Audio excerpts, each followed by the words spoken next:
So I'm super excited to have my friend Mary Barbera here. Mary is the author of Turn Autism Around. So Mary, you and I have known each other a really long time.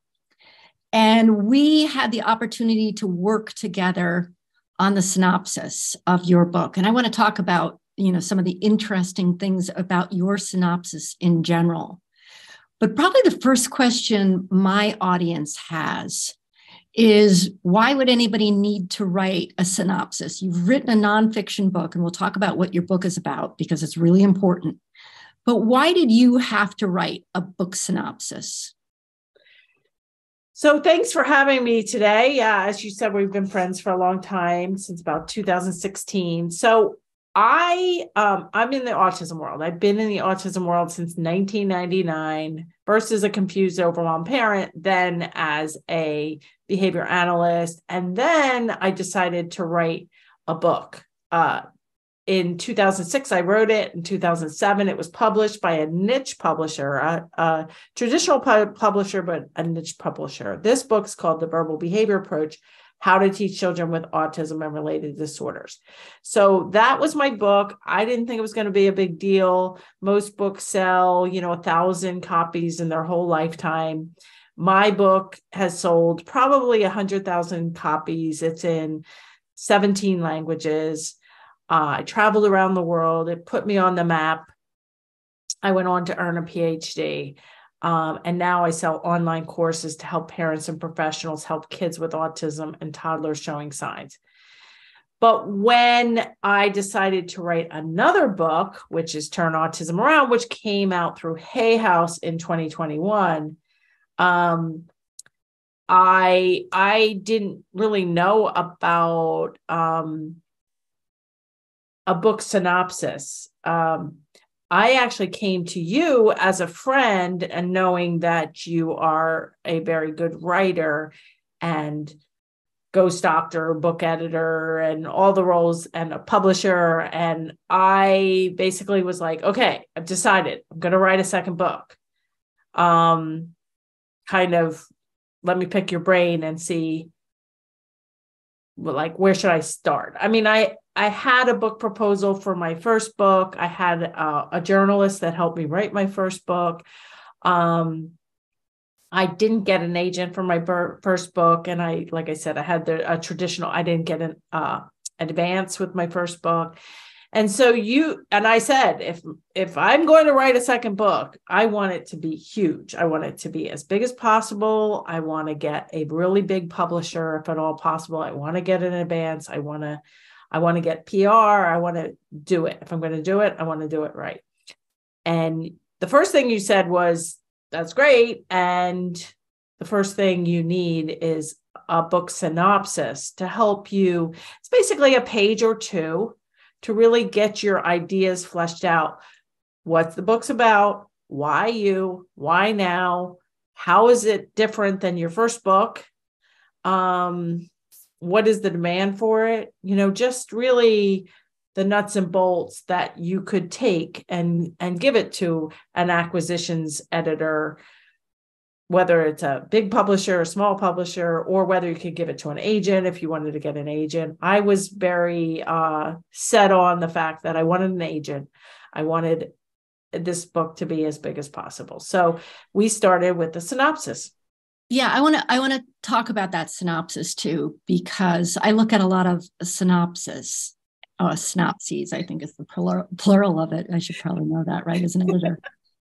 And people struggle with a synopsis. And one of the things they struggle with is they really need to put themselves forward. They really have to show the agents and the publishing houses who you are and why you are the person to be writing this book.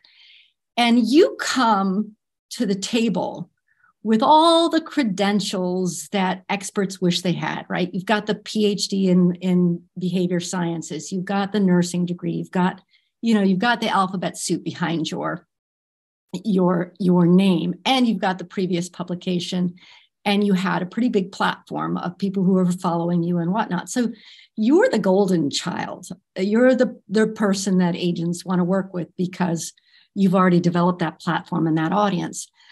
But the real secret, the real hook that you kind of touched on in the beginning, but almost went away from, is your personal connection to autism, how you had a toddler very early on in the whole, kind of autism development, of your autism development expertise, who had it, and you had done what a lot of parents do and put your head in the sand.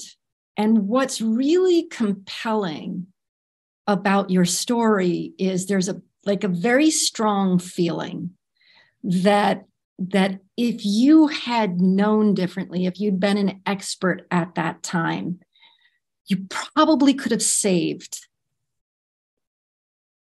your son, or you could have slowed down developmental delays, or I could have changed the trajectory. Yeah. I don't believe that, he wouldn't have autism, but I do believe that the autism spectrum is very wide.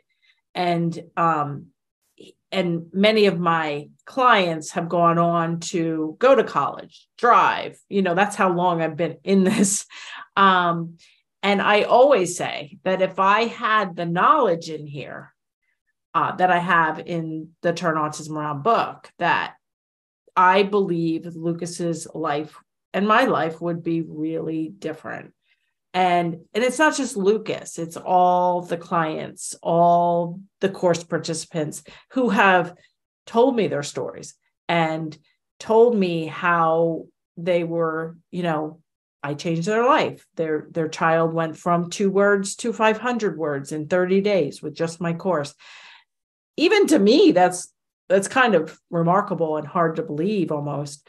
And they've become part of my success stories, part of the success stories that are in the book. A couple of them work for me now as coaches because they've watched everything. They believe in it. They can see the power that this works in whatever, we don't have a crystal ball. Like, we can't go back and see what Lucas would be like if I had this information. Nobody had the information. That's the problem.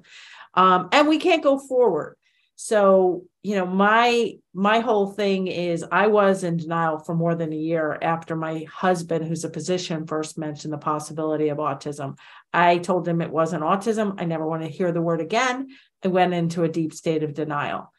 In the opening of my first book, The Verbal Behavior Approach, I say I was a registered nurse with more than whatever experience. I mean, I've been a registered nurse since the 80s. When my husband first mentioned the possibility of autism, I told him I never, ever wanted to hear the word again.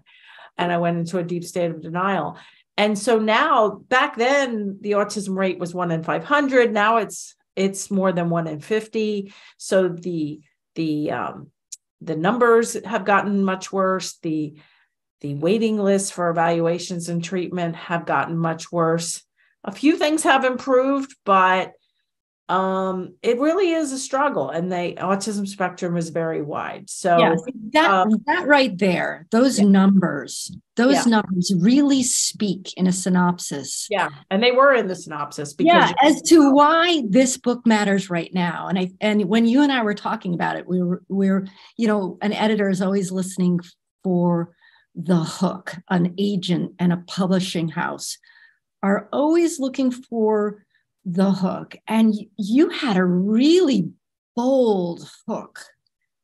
And the bold hook was essentially that if you catch autism pretty early on, you can dramatically improve the chances. The outcome, whatever the outcome is. I mean, we don't know what the outcome is. And the subtitle of Turn Autism Around is super important too, an action guide for parents of young children with early signs of autism. So I want to get to parents well before it's autism.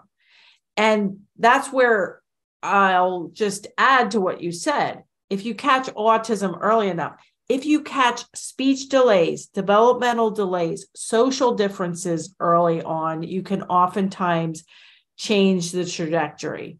Catch kids up in as many areas as you can, prevent problem behaviors, teach them things like teach yourself how to deal with picky eating, sleeping, potty training, dressing, which kids with autism tend to have more issues in those areas, tend to have much more speech delays and things like that, tend to have more problem behaviors. So the key is that it doesn't matter if it's autism or if it's a speech delay or if it's early signs of ADHD or even early signs of giftedness. These are all positive parenting strategies to get a child from wherever here is to moving forward, and so the key differences between my first book and my second book is my first book is the verbal behavior approach, how to teach children with autism and related disorders. But I know I had to, once I got up on the mountain, I had to go back down to get the parents in denial, waiting on wait lists, because time is of the essence. And the best time to treat it is now. It's kind of like planting a tree. When's the best time to plant it? 20 years ago or the audience was the same, but they were at different stages of the problem. Let's call it a problem. And I wanted to get them while they were just worried about their babies. I mean, even now, just this week, I think I got 5 messages on social media from parents of 6-month-olds, parents of a 9-month-old. Should I be worried? Could this be autism? It doesn't matter if it's autism or not. Half of the participants in my toddler online course don't have a diagnosis of autism. I mean, this really is just great parenting, great advocacy, become your child's best teacher and advocate for life. But I needed to stay in the autism field because that's really what I'm known for. And so it wasn't time to pivot to that general parenting market. It might be for my next book, but that's where coming back to the synopsis and working with you, at least at that stage of the journey, really was helpful. Yeah. So let me talk about that statement you made about moving towards a broader market. So you were dealing with parents of autism. You recognized that if you caught parents of younger kids sooner, then that they would get potentially a different outcome. If you could go back and wind the clock back and grab them then, you would be able to interrupt some of the behavioral issues. And teach them positive ways. Like, you get all kinds of different advice. Your kid's a picky eater. Well, don't feed them anything besides the good food, or don't, let them roam around with 2 bowls of Cheerios after they refuse to eat the meal. Like, you get all these different advices. And, as a behavior analyst and as a registered nurse, my philosophy is all based on science, and it's all based on mostly preventative, all child-friendly ways. And so it really doesn't matter if it's autism or just toddler delays or you're worried. Maybe you have an older child with autism, which then the younger sibling has a 1 in 5 chance of also having autism. So these are just parent-friendly, strategies that work with kids with the language ability of a 1 to 5-year-old. So my 26-year-old still has the language ability of a 1 to 5-year-old. Teens who are non-vocal or having, still not potty trained are functioning in that level. So but I didn't want to write a book just generally for autism because I felt like my first book dealt with that. I wanted to really target parents and early intervention professionals of very young children with early signs of autism, with a diagnosis or without, doesn't matter. Yeah, I want to speak to the fact that you are an expert in a very polarized field. You are an expert and this is an extremely polarized field. And it's a polarized field is going to be attractive to publishing houses, and it's also going to make them nervous. It's going to, there's a lot of languaging that has to be chosen. There has to be a lot of careful consideration to what the criticisms of your methodology, what those criticisms are going to be. You're definitely going to get criticism out there, putting yourself out as the expert and recommending this methodology, this scientifically backed methodology. It's not something that you made up along the way. You were trained in it. You have a PhD in this. So how has having this book out in the world, how has working through this book with this publisher in this particular environment altered how you show up as the expert? How have you evolved because of this book? Yeah, I just first want to address like the polarization in the field of autism, because writers may not know why it's polarized, or if it, that statement may not be known. But since the autism spectrum is so wide, there are some autistic individuals that are adults who are potentially driving, fully conversational, and they are talking on the internet and commenting on posts, and they think that autism is a gift. They think that only the individuals or individuals with autism could fully understand, what a young child needs, what my child needs. It's kind of it's probably a small minority, but they're very vocal.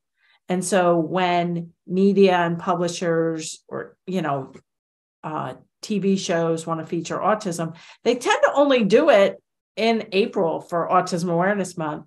And even though, 1 in 44 have autism and 1 in every 6 children are developmentally delayed or have a disorder. So, it's kind of, it is kind of scary. My agent was concerned about that. She had emailed me before she took me on, like, what would you say if somebody said, they don't like ABA, applied behavior analysis, which is the most evidence-based treatment for children with autism. Even saying treatment for autism, it's like people are like, saying things like trying to get kids, better or talking. Like, it's just like, okay, well, what would your suggestions be for a 2-year-old who's not talking, having tantrums, extremely picky, rolling around the parking lot? Like, I'm telling you, I use a child-friendly, systematic, proven approach. And so I don't, even before my newest book, and now since then, I don't engage in backlash or debates. If somebody says ABA is cruel, different conversations like, how dare you, you're abusive. There's nothing about me that's abusive. Yeah. And I'll stand behind that, but I won't debate with them. I will simply block them. I think I watch you. I watch you out on social media. I watch you presenting. I watch you staying on point. I watch you bringing evidence and stories to support your statements. I don't see you get hooked in, and I'm sure, any writer who gets, backlash from people who disagree with their take, be it, a professional scientific take or, a take on how you approach a given situation or your personal story, your personal opinions, you stay really, really steady.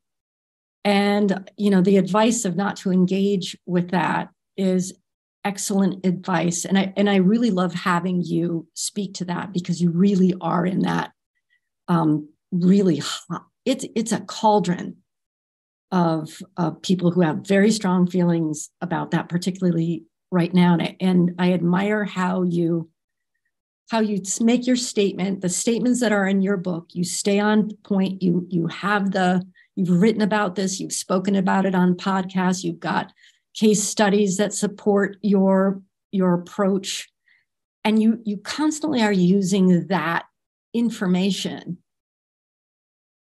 in this greater debate. And a lot of my writers are really afraid of putting their thoughts and opinions out there, putting their framework on how they deal with a particular, problem solution pathway. And they're very nervous that other people aren't going to agree with them. And you entered into this subject for a very personal reason, and you grew your expertise in response to what happened in your private life. And you've used it to help a lot of other people. So it's well, and I live with it every day. I have a son, Lucas, who is 26. He's here. And then Spencer's 25. They're 18 months apart. Spencer's in medical school 1,000 miles away, and Lucas needs 24/7 care. So when somebody says autism is a gift, we should embrace it. We shouldn't worry about a 2-year-old rolling around on a parking lot. That's sensory issues, and we need to accept it and embrace it. And no, we need to get on it. And so my message is, in my mind, too important to be stopped. And so, I will debate a little bit if I have to, but if somebody's going to come on my social media platforms or email me or whatever and are nasty, no, thank you. You're done. And, because if you don't, and I have a team that I pay money to go through my comments every single day, probably twice a day, 3 times a day. If I see something, I'll quickly block it. But otherwise you will get shut down and you will get canceled for really, people don't like the title of my book. What do you mean turn autism around? You're trying to cure it. You're trying to fix it. Well, no, I'm trying to fix the delays as much as possible. It certainly would be better for Lucas, for my family, for taxpayers, if Lucas was able to drive or be by himself while I ran to the store for 15 minutes. Or even as a taxpayer, if you know no one with autism, which is very unlikely, you should be concerned about the rate of autism and these delays, and the fact that you can improve where they are on the spectrum in many cases. You can change the trajectory in many cases, and the earlier you start, the better you will do. So let me pause and switch trajectory for a moment, and I want to talk business for a sec. So how does Turn Autism Around fit into your business? Meaning, if people read Turn Autism Around, where else would they come to you for? What is that book going to lead a reader to if they want more? So if they read the book, 6 or 7 places, it says for the book resources, for the free book resources, go to turnautismaround.com, and there people can read the first chapter, listen to the second chapter, and get all the assessments, a blank assessment, a filled out assessment, for free. And they'll get into my email sequence. And the best place for people to land, whether they're landing initially or they're landing through the book, is to my online course for toddlers and preschoolers. That is really the best thing I have. It's not that expensive. And even if somebody wanted me, if it was my best friend or my grandchild or whatever, you need to watch the course, because in the course, I have videos, demonstrations, all step by step, what you should do, I'm creating a Train the Trainer program that's launching in March. So that is, I sell on Evergreen. I sell every day. So there's a very big path forward, and that is through my online course. I do have a course for older kids as well. That is more like a secondary market. Like I know that people with 8-year-olds and 15-year-olds need my work too, but it's a lot harder to turn things around for an 8 or 12 or 15-year-old if you're not talking, not potty trained, and have severe problem behaviors. You can take all the information in this book, Turn Autism Around. You can take my courses, and you can, especially if you have professional help, because that's the other factor is by the time they're 8 or 12 or 15, now you've got school staffs who are potentially reinforcing problem behaviors. You've got different opinions. Whereas if you're at home with your 2-year-old or 18-month-old or 3-year-old, you can really do a lot yourself with just the book and the course.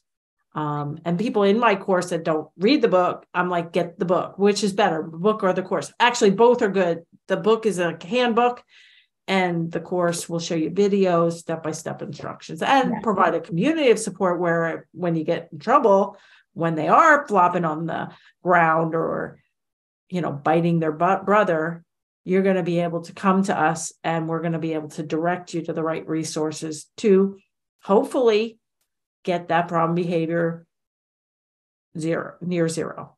And so I look at the book as something that somebody else can hand a friend, as somebody else that it's so much easier to share. And yet the course allows people to go deeper, to get the tutorials, to get the visuals so they can track and get community support and unstuck calls with my team, because, it's all, if you just have the book, hopefully it'll go well. But, you may have, autism plus apraxia or plus Down syndrome, or you may be a single mom and have to send your child to a daycare that's not really doing the right things. Like, there are lots of factors, right? And so without having that community and those coaches to help you get unstuck, you could still stay stuck. So here's what I want to do. I want to wrap up, and I want to point out 3 takeaways for writers. Okay. Number 1, what a synopsis is and why you need it. So we've covered that. One of the things that you covered as well is how to enter into a polarizing field and deal with criticism and deal with a lot of other stuff. The other thing that I didn't mention is you are and also how to use your book to bring people deeper into your world, how it can help the greater population, but there are a certain percentage of people who are going to benefit from going deeper, and they can do that by taking your course. So you've got the very clear picture that can show up in a synopsis, and you're super clear on that. You've got the ability to deal with criticism and to deal with a polarizing subject. And you've got the business acumen, you've got the strategy, all of those things in place. The other thing that people don't recognize, because we haven't really spoken about it, is that when you get an idea, you act on it. You heard that idea that it's time to write another book, and within, I would say, 2 weeks, you were on it. And very few people do that. So those are 4 things for writers to take away from you. Now, a lot of the people in the audience are going to be wondering themselves if their child might have delays that are associated with autism, or if there's somebody close to them whose child is potentially autistic. Mm-hmm. And I want to point to you because you are probably one of the most compassionate, scientific, no nonsense, helpful, generous human beings I know. And I can't think of a better resource for any of these parents or any of these people who are concerned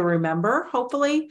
And as a writer, you may want to read the first chapter, listen to the second chapter. Those are, my journey, other kids' journeys. Why the big deal? I think the first chapter is called If Autism is an Emergency, Why Are We All Waiting?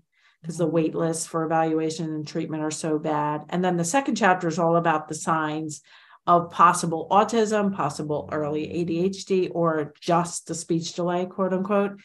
So that would give you a good sense of what the book's about. And then you could recommend it to somebody who you're concerned about. And if they say, oh, it's definitely not autism, my doctor doesn't think it's autism, the speech therapist said it's not autism, it doesn't matter. This helps with kids with early signs of anything.